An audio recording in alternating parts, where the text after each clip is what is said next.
அன்பான உறவுகளே, நான் நிற்கின்ற இடம் ரெனில இருந்து 25 நிமிஷத்துல தொடர்ந்துல வந்துடலாம். அந்த இடம் பேர் லம்பல். லம்பல்ல தான் நான் இறங்கி என்னுடைய நண்பருடைய மகுளந்தில் அவருடைய உணவகத்துக்கு சென்றிருந்தேன். அங்கே சென்றுதான் அவருடைய ஓராண்டு பூர்த்தி, அதாவது 21 ஜூன் ஃபெத்லாவில் அன்று மிக மகிழ்ச்சியாக அதை கொண்டாடி இருந்தோம். வந்த இடத்துல சில விருப்பமான காட்சிகளையும் கூட நான் ஒளிப்பதிவு செய்திருக்கிறேன். அதையும் நீங்கள் பார்த்து ரசித்திருக்கின்றீர்கள். மிக்க மகிழ்ச்சி. தொடர்ந்தும் இது போன்ற நல்ல விடயங்களை நாங்கள் பார்ப்போம், ரசிப்போம்.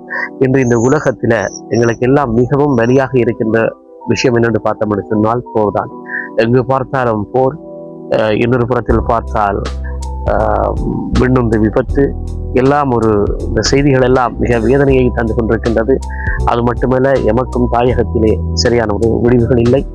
இந்த சமயங்களில் நாம் ஒரு இயற்கையை ரசித்துக் கொள்வதும் மகிழ்ச்சியான செய்திகளை நாம் எப்படியாவது எங்கேயாவது கிடைத்தால் அதையோடு ஒன்றித்து அதை ரசித்துக் கொள்வதுமாக நமது காலத்தை நகர்த்த வேண்டி இருக்கின்றது. அதே வழியில் கடமைப்பாட்டை மறக்கக்கூடாது என்ற விடயம் இருக்கின்றது. இயற்கையின் படைப்பில் உருவானவன் மனிதன்.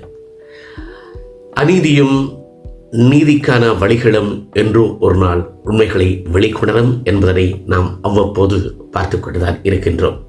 சரி, இது ஒரு புறம் இருக்க, அச்சம் என்பது மடமையடா அஞ்சாமல் அதுவும் கூட பிரச்சனையாக போய்விட்டது. அதுவும் ஒரு புறம் இருக்க, அச்சம் இல்லாமல் வாழ்வதும் நிலைமை தகத்தோடு தன்மானத்தோடு வாழ்வதும் என்பது ஒவ்வொரு மனிதருக்கும் கிடைக்க வேண்டிய ஒரு நல்ல விடயம். அது எம் தாய் நிலமும் அதனை கூறும். இன்னும் ஒரு இடம் பிரான்சில பிரதான் பகுதியில புளங்னு என்கின்ற இடத்துல ஒரு அவருடைய பெயர் மிஸ் ஹெர்வே. அவர் எப்படி அவரை கூறுவதென்றால் ஒரு அஞ்சாத மனிதர், எதற்கும் அஞ்ச மாட்டார். தன்னால் முடிந்தால், தன் மனம் பட்டால் அவர் உதவியும் செய்வார். முடியாவிட்டால் அவர் சரியாகவே நின்று கொள்வார். தனது கணக்கு வழக்குகள் எல்லாவற்றிலுமே சரியாக நின்று கொள்வார்.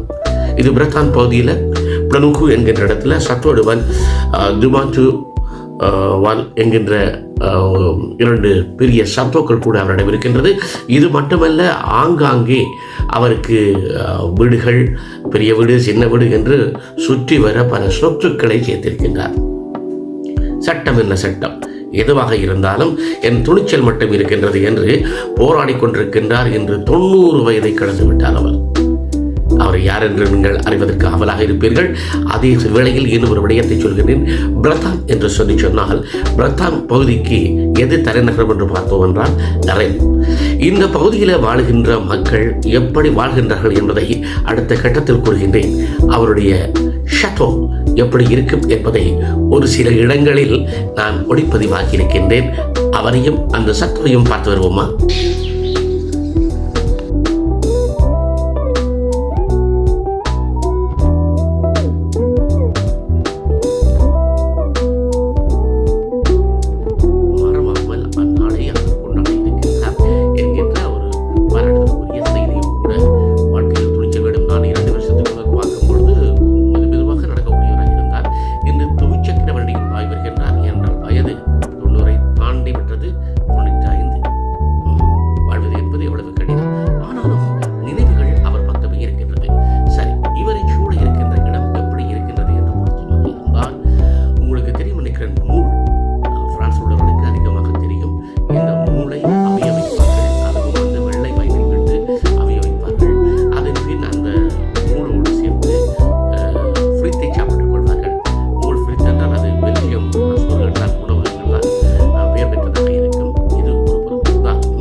சாப்பிட வேண்டும், ஆனால் அவித்து சாப்பிட வேண்டும்.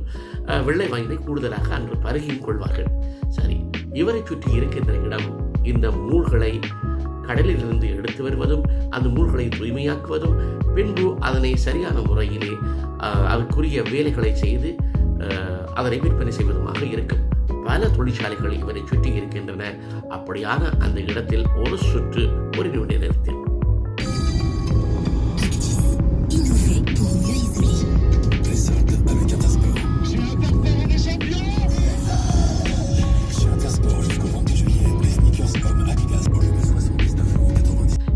அழகிய இடத்தை சுற்றி வர பார்த்தோமாக இருந்தால் பல கடற்கரைகள், அதாவது உல்லாச பணிகளுக்கு விருப்பமான பல இடங்கள் இருக்கின்றன.